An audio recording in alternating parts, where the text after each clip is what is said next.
Hola, ¿qué os parece un programa de música al gusto francés? Porque el concierto que os presento hoy tiene exactamente ese sabor. Los Nocturnos para orquesta de Debussy es un tríptico sinfónico porque tiene 3 partes, compuesto entre 1897 y 99 para orquesta y coro femenino. Para contextualizar esta música nos vamos a trasladar a la Belle Époque, en París. En ese momento y en ese lugar había 2 manifestaciones artísticas fundamentales, el impresionismo y el simbolismo. La música de Debussy participa de ambas, aunque no le gustara que le definieran así. Los Nocturnos están inspirados en una serie de pinturas llamada Nocturnos del estadounidense James McNeill Whistler, a quien Debussy conoció. Y como podéis ver, son pinturas bastante impresionistas. Los 3 nocturnos de Debussy se titulan Nubes, Fiestas y Sirenas. Debussy escribió una nota introductoria sobre ellos que decía lo siguiente, y fijaos qué descripción tan impresionista. El título Nocturnos debe interpretarse en un sentido decorativo. No ha de entenderse que hace referencia a la habitual forma de nocturno, sino más bien a todas las diversas impresiones y a los efectos especiales de luz que sugiere el término. Nubes refleja el aspecto inmutable del cielo, con la marcha lenta y melancólica de las nubes terminando en una agonía gris dulcemente teñida de blanco.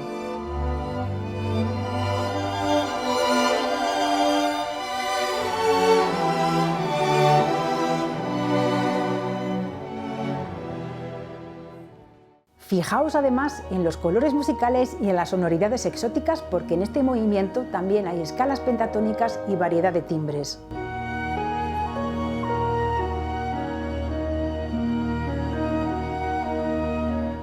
Fiestas ofrece una atmósfera vibrante con repentinos destellos de luz.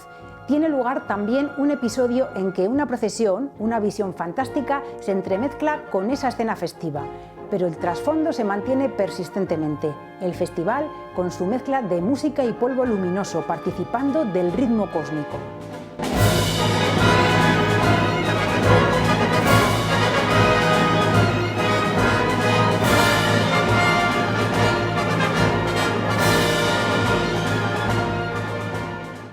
Y sobre el último movimiento nos dice Debussy: Sirenas representa el mar y su inextinguible movimiento. Sobre las olas, en las que centellea la luz de la luna, se escucha el misterioso canto de las sirenas riendo a su paso. Fijaos en que en este movimiento Debussy utiliza un coro femenino que canta sin texto, emite los sonidos como si fuera un instrumento, y esto produce un mágico efecto de atracción, el hechizo del canto de las sirenas.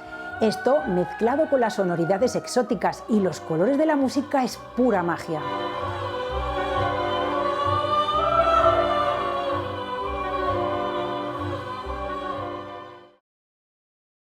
Héctor Berlioz es el compositor más antiguo cronológicamente de los 3. Vivió unos 60 años antes que Debussy, también en Francia. Es plenamente romántico, como lo era también su personalidad, llena de dramatismo y de intensidad emocional. La historia que hay detrás de la Sinfonía Fantástica es también muy romántica. En septiembre de 1827, con 24 años, Berlioz va al teatro en París a ver Hamlet de Shakespeare y cae rendidamente enamorado de la actriz que hace de Ofelia, Harriet Smithson. La espera en la calle, a la salida del teatro, se pasea delante de su casa, le escribe cartas inflamadas, pero la actriz ignora a Berlioz y en 1829 abandona París. Berlioz decide que para atraer su atención va a componer una obra que le haga famoso. Así que en 1830 termina su Sinfonía Fantástica, que efectivamente fue un éxito. Además es un hito en la historia de la música porque describe un argumento literario y era la primera vez que esto sucedía en una sinfonía. Se creaba así la llamada sinfonía programática. Está escrita para una orquesta muy grande, de más de 90 instrumentos, incluyendo campanas, 4 arpas y mucho viento metal. La tuba todavía no se había inventado, pero Berlioz utilizó el oficleido, que es su instrumento antecesor.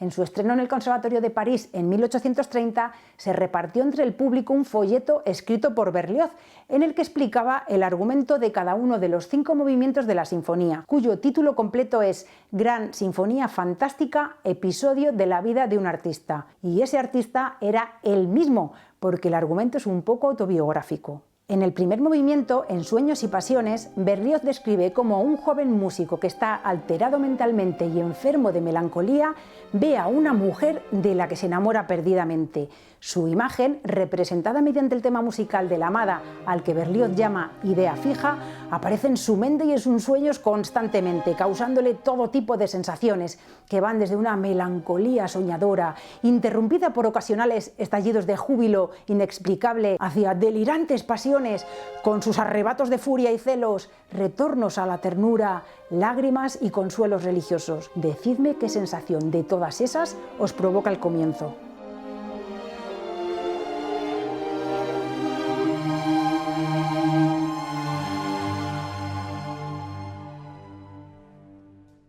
Pero vamos a escuchar el tema más importante de la sinfonía, el tema de la amada, la idea fija, que aparece 1000 veces y siempre identifica a la amada. Fijaos en que no es un tema del todo feliz y amoroso, sino que es un poco angustioso, sobre todo la segunda parte con esos suspiros inquietantes.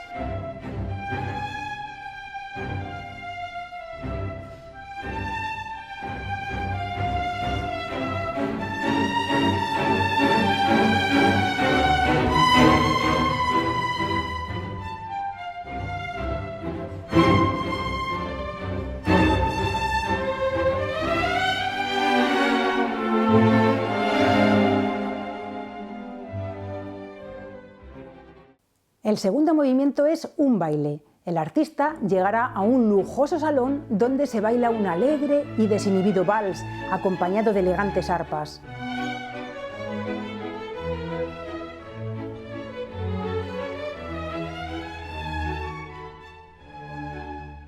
Pero al cabo de un rato ve a la amada. Se inquieta, trata de calmarse, alterna alegría con nervios durante todo el baile, que terminará con un ambiente desbocado y frenético.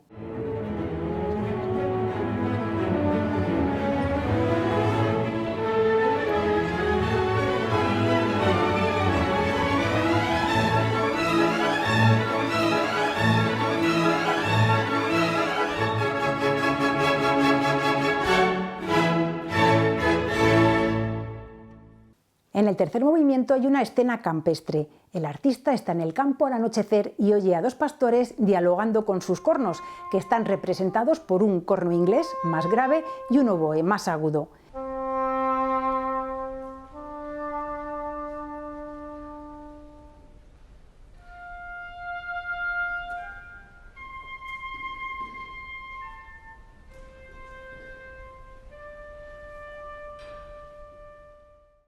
Es una escena bucólica en la naturaleza y el artista se siente feliz y enamorado.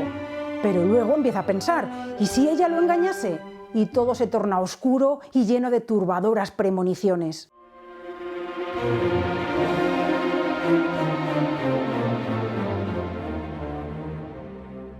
Terminará con la llamada de uno de los pastores que no encuentra respuesta. Solo truenos, soledad y silencio.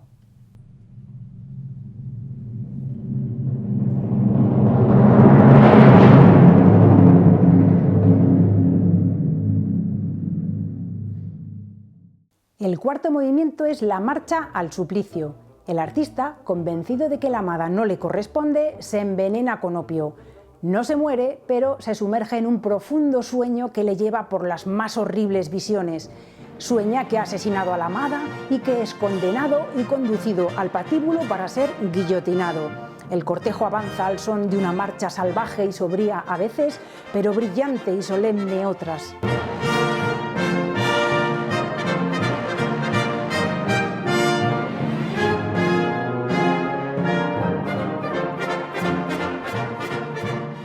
La melodía de la amada aparece como un último recuerdo antes de morir, que es interrumpido por la caída de la guillotina al final del movimiento.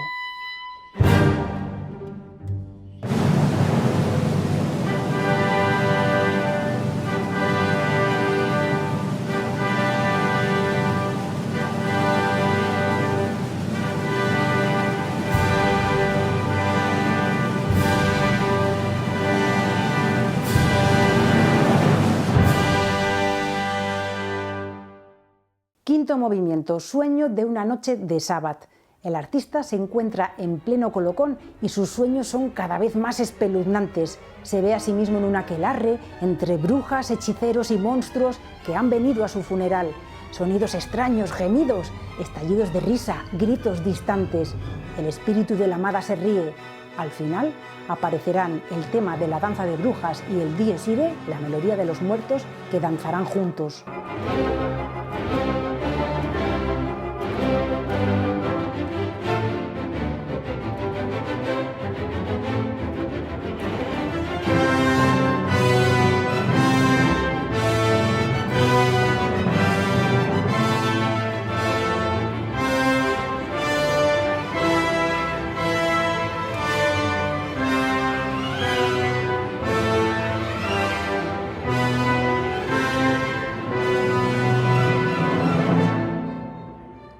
Pero ¿cómo acabó la historia de Harriet Smithson y Berlioz?